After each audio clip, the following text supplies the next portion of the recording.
ডাকসুর সাবেক ভিপি গণ অধিকার পরিষদের সভাপতি জনাব নুরুল হক নূরের উপর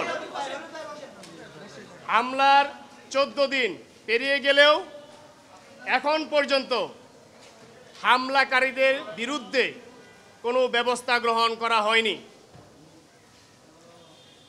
এই যারা হামলার সাথে জড়িত সেনাবাহিনীর কতিপয় সদস্য এবং পুলিশের কতিপয় সদস্য, যারা আমরা মিডিয়ার মাধ্যমে সারা দেশের মানুষ দেখেছে যে কি ন্যাক্কারজনকভাবে হামলা হয়েছে, কিন্তু আজকে দুঃখের সাথে বলতে হচ্ছে যে হামলাকারীরা চিহ্নিত হওয়ার পরেও এখন পর্যন্ত তারা কেউ গ্রেপ্তার হয়নি। আমরা সরকারের পক্ষ থেকে একটি তদন্ত কমিশন গঠন করতে দেখেছি, কিন্তু সেটিরও দৃশ্যমান কোনো পদক্ষেপ এখন পর্যন্ত আমরা লক্ষ্য করছি না। প্রিয় সাংবাদিকবৃন্দ, সরকারের যে তালবাহানা, এই তালবাহানা কিন্তু আমরা কোনোভাবেই মেনে নেব না। যে ধরনের পদক্ষেপ নেওয়া উচিত ছিল সরকার সেখানে কি কারণে পদক্ষেপ নিচ্ছে না, এই প্রশ্নটি দেশের মানুষ কিন্তু আজকে রাখছেন। তার মানে কি সরকার সেনাবাহিনীকে ভয় পাচ্ছেন, নাকি অন্য কোনো ষড়যন্ত্র এখানে আছে?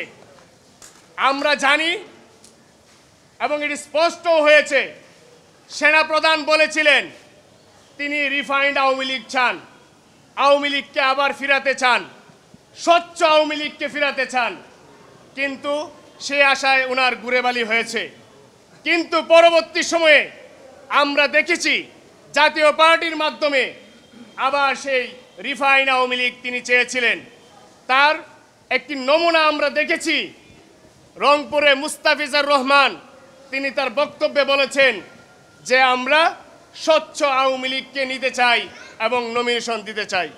সুতরাং এখানে বোঝাই যাচ্ছে যে সেনাপ্রধান এবং সেনাবাহিনী এখানে আবার রিফাইন আওয়ামী লীগকে আবার ফেরানোর জন্য প্রচেষ্টা চালাচ্ছেন। প্রিয় সাংবাদিকবৃন্দ, জনাব নুরুল হক নূর আজকে 14 দিন যাবৎ ঢাকা মেডিকেলে চিকিৎসাধীন অবস্থায় আছেন। সরকারের পক্ষ থেকে বলা হয়েছিল যে নুরুল হক নূরের সার্বিক যে স্বাস্থ্যের পরিস্থিতি, সেই বিবেচনায় তাকে দেশের বাইরে নেওয়ার জন্য সরকার পদক্ষেপ গ্রহণ করবে।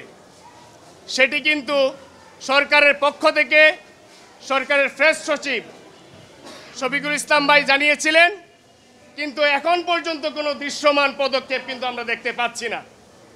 যদি সরকার দৃশ্যমান কোনো পদক্ষেপ না নেয় তাহলে সরকার সেটি আমাদেরকে জানাক। আমরা আমাদের নেতাকর্মীরা সংগঠনের পক্ষ থেকে নুরুল হক নূরের উন্নত চিকিৎসার জন্য আমরা সেটি ব্যবস্থা গ্রহণ করব। এখন পর্যন্ত আমি অবাক হয়ে যাচ্ছি যে সরকারের সেই ঘোষণার পরেও এখন পর্যন্ত নুরুল হক নূরকে দেশের বাইরে নেওয়া হচ্ছে না। প্রিয় সাংবাদিকবৃন্দ, নুরুল হক নূরের সবচেয়ে বেশি যে ইনজুরিটি হয়েছে তার নাকের ভেতরের যে এই অংশটি, এটি সম্পূর্ণ ভেঙে চুরমার হয়ে গেছে এবং মাথায় আঘাত পেয়েছেন। এই দুটি সিভিয়ার ইনজোর্ড এই দেশে বর্তমানে, আমি বাংলাদেশের চিকিৎসা ব্যবস্থার প্রতি অত্যন্ত সম্মানজনকভাবেই বলছি, এই চিকিৎসাগুলো বাংলাদেশেও আছে, কিন্তু দীর্ঘমেয়াদী নুরুল হক নূরের উপর এখন পর্যন্ত 23 থেকে 24 বার হামলা হয়েছে।